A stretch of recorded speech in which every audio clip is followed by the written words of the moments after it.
Well, welcome, Andrea, my dear soul sister.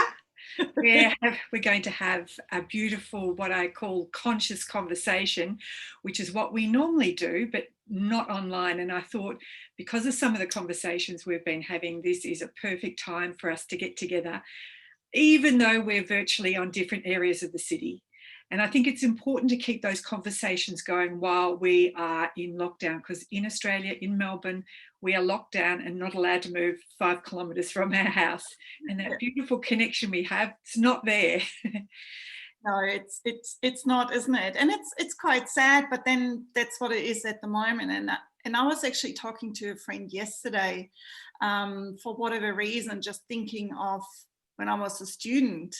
And that was the time when all the changes in Germany happened, and we would sit together with a mug of rooibos tea and with candles, and just, having this wonderful energy that we knew we could change the world. Of course we did, and a few others too. And I have missed those kind of conversations, and I'm very happy and grateful that the relationship that you and I have, I've found that level of conversation again. And how good would it be if we can just invite other people to that as well? Oh, absolutely.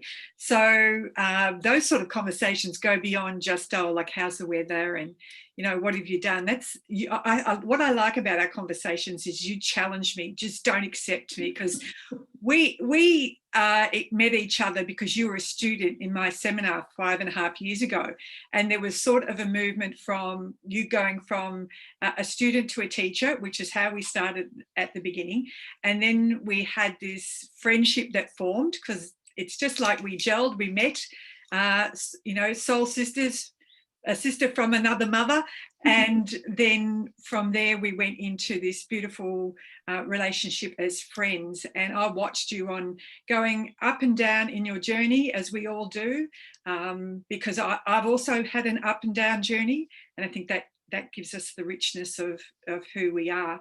And so one of the other journeys we're on together is also exploring how we can now create online, because what's happened is very much we've locked in our houses, and I can't operate the same way as I used to. I'm having to do things quite differently.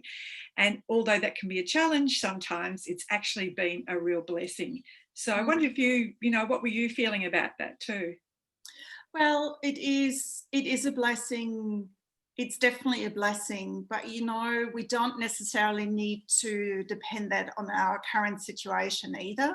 I mean, of course, even in my friendship circles, a lot of families have changed, a lot of circumstances of people have changed. Some people are lucky enough to still have their job, and but others don't. And a lot of friends also have come to a point that they rethink their position in life and where they want to be and where they are currently.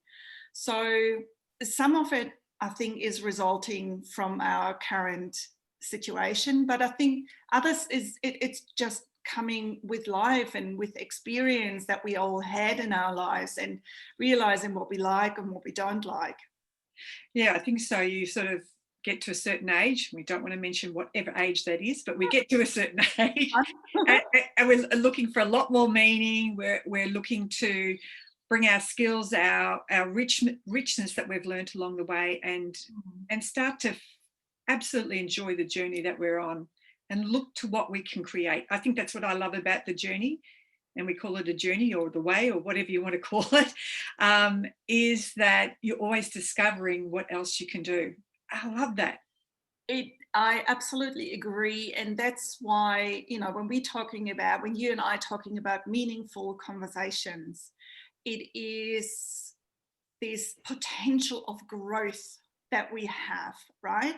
And it's not always pleasant, because there is this willingness and the drive that we have to really understand where we're actually coming from, where we're at, and then allowing ourselves and empowering each other to go further and go to, the vision that we have, or to become a better version of us and a better person. And to do that, you have to be willing to explore, you get to dive really, really, really deep, but in a really sheltered place. Like the two of us are doing that with each other, but also the community that we are both involved with.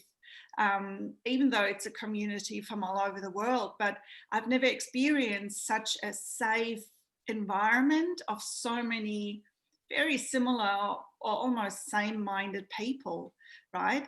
And in the conversations that we have, you and I, but also in our wider community, the eye-opening that is happening there when you walk through and feel through really deep down experiences that you know we all collected within our lives, and you walk through, you feel through, and you come out with a different perspective, and suddenly you feel different, you feel at ease, you feel grown, I don't know, you have the biggest smile on your face. That is something I've never ever experienced before in that dimension, and I'm absolutely grateful for that. Well, absolutely, I totally agree. You know, that pressure, because sometimes we get in our safety zone, and it feels very nice to be that. But when you're actually held and I guess pushed in some way to grow, it can feel challenging. But when you can do it with somebody else and push through it, what is on the other side is absolutely fascinating.